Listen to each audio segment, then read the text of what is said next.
আসসালামু আলাইকুম বন্ধুরা, কেমন আছেন আপনারা সবাই? আশা করি সবাই ভালো আছেন। আপনাদের দোয়া আলহামদুলিল্লাহ আমিও ভালো আছি।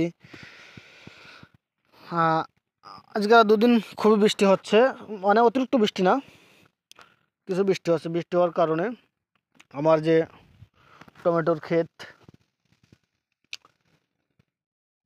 আমার হলো এখানে আছে উস্তে গাছ লাগানো, যে উস্তে গাছে ফুল আসছে মাশাল্লাহ, দেখতে পাচ্ছেন।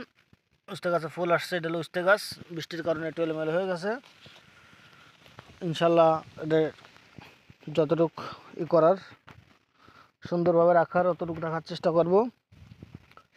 আর আমার সে লাউ গাছ, এই যে লাউ গাছের এখন পাতা খাওয়া শুরু করেছি, খাই এখন পাতা টাক করে ফেলছি। হ্যাঁ, যাই হোক, যে সর্বশেষ আমার যে টমেটোর বাগান, ছোটোখাটো একটা ক্ষেত করছিলাম, এখানে এই টমেটোর বাগানে আশা করি অতি দ্রুত টমেটো খাইতে পারবো। আপনাদের দাওয়াত রইল। আমার এখান থেকে কাঁচা টমেটো খাওয়ার জন্য এখনও পাকে নাই, আমি পাকা টমেটোর কথা বলতে পারতেছি না। আপনারা যারা আমার ভাই ব্রাদার আছেন, যারা আমার ভিডিওগুলো কন্টিনিউ দেখেন, তাদের আমি দাওয়াত করলাম, অগ্রিম দাওয়াত রইল, আসবেন। আর যদি বলেন যে না ভাই টমেটো লাগবে না, আপনি রান্না করেন আইসে খাবো, তাহলে ভাই ছোটো মাছ নিয়ে আসেন, আপনাদের মাছ দিয়ে রান্না করে খাওয়াইতে পারবো না।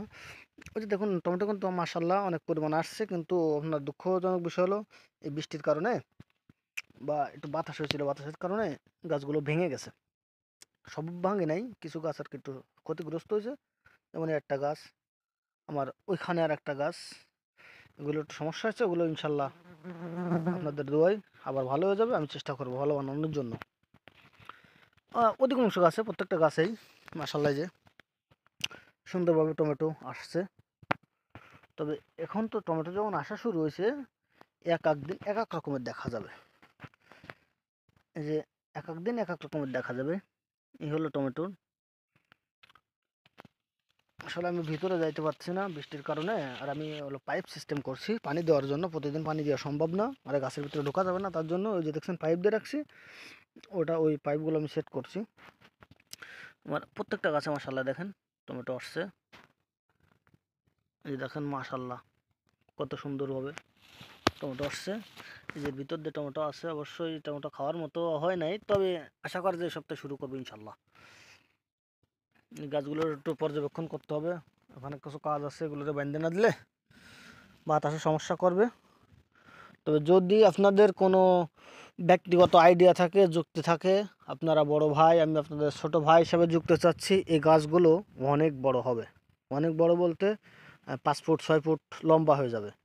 এখন আমি যে গুজা দিছি, এই গুজায় অবশ্যই গুজার থেকে একটু উপরে উঠে যাবে, উপরে গেলেও এই পর্যন্ত আসলে বাইন্ধে দিলে আর সমস্যা হবে না। যদি আপনাদের কাছে আইডিয়া থাকে যে হয়তো কীরকম কীভাবে এটা সাপোর্ট দিলে একটু ভালো হয়। দেখুন এই যে গাছগুলো সব চতুর্দিকে ছাড়াই গেছে। আজকে আর এটা গুছাবো না, ঠিক করবো না, এটা ঠিক করবো নেক্সট একটা টাইমে। গাছগুলোর অবস্থা আসলে, এই গাছগুলো একটু পরে লাগানোর জন্য ছোটো, এই যে এখান থেকে শুরু করে এই গাছগুলো একটু বড়। তারপরে আর একটা বিষয় হলো, দুঃখজনক বিষয়, সেটা হলো আমি আগেরবার মরিচ গাছ লাগাইছি, কিন্তু আমার কিছু ভুলের কারণে আমি মরিচ গাছগুলো মেরে ফেলছি। এখন আবার মরিচ গাছ অবশ্যই বানাইছি, কিন্তু মনে হয় এই মরিচ কপালে নাই, খাইতে পারবো না। এই যে মরিচ গাছগুলো ওখানে লাগাবো, তবে বিষয়টা হলো খাইতে পারবো না, এই কারণেই বলছি। আমার মনে হয় ঠান্ডা, এবং এখানে ঠান্ডা পড়ে তুষার পড়ে, তুষার বলেন, আইস বলেন, বরফ বলেন, যে যেরকম বোঝেন, মানে তুষার পড়ার কারণে এই গাছগুলো আমি মনে হয় সেভাবে রাখতে পারবো না। তবে চেষ্টা করব গাছটা আমি অনেক দূরে না, সীমিত একটা জায়গায় লাগাবো, যে এই গাছটার চতুর্দিক যাতে আমি আমার প্রয়োজন মতো আমি সাইডে উপরে ঘিরে দিতে পারি, এবং যেন আপনারা আইস পড়ে নষ্ট না হয়, এরকম একটা চিন্তা চেতনা আমার আছে। আমি অল্প সংখ্যক জায়গার ভিতরে গাছগুলো লাগাবো, যাতে ভাব খারাপ দেখলে আমি বিকালবেলায় ঢেকে দিতে পারি, যেন আমার আইসে আমার গাছগুলোর ক্ষতি না করতে পারে।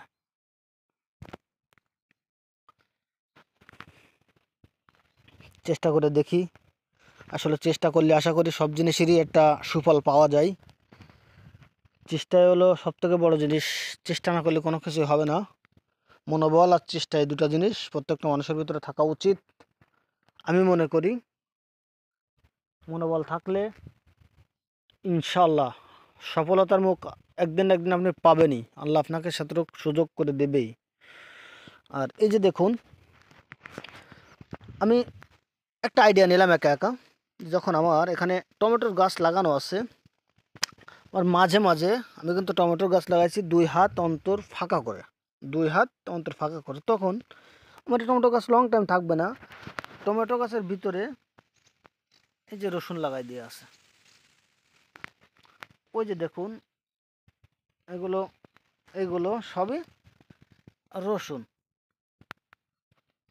কেউ বলে, আমরা আমাদের যশোরের ভাষা আমরা বলি রসুন, অনেক ভাষা আছে বলে রৌন। সে রসুন হোক আর রৌন হোক, বিভিন্ন ডিস্ট্রিক্টের মানুষ হয়তো ভিডিও দেখেন, আমরা বলি রসুন। এটা হলো এটা হলো রসুন, যেখানেও লাগানো আছে রসুন। প্রত্যেকটা মানে আপনার যতটুকু জায়গা আছে, কোনো জায়গাটা আমি খালি রাখি নাই, যে একটার পর একটা একটার পর একটা। কিন্তু এখানে সমস্যা একটাই, সেটা হলো যে এই 3 মাস থেকে 4 মাস এখানে কোনো সবজি করে খাওয়া যায়, এরপরে আপনার আইস পড়বে, সব ধ্বংস হয়ে যাবে।